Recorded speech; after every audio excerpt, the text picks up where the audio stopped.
باشند در بری البته صاحبان توی هستند. من میگویم جنت که رسوی ما در آن است، در زیر کدوم مادران است.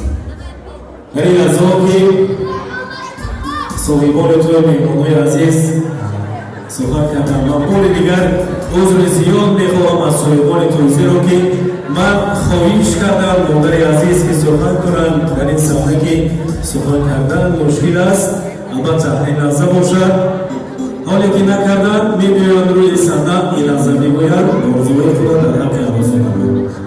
مادر عزیز دعوت میکنیم، تکیه در پهلوی مادر جان غنیمت بوده است، خواب در زانوی مادر جان غنیمت بوده است. دولتی دیدار او بر میسر می شود، دولتی دیدار او بسیار قیمت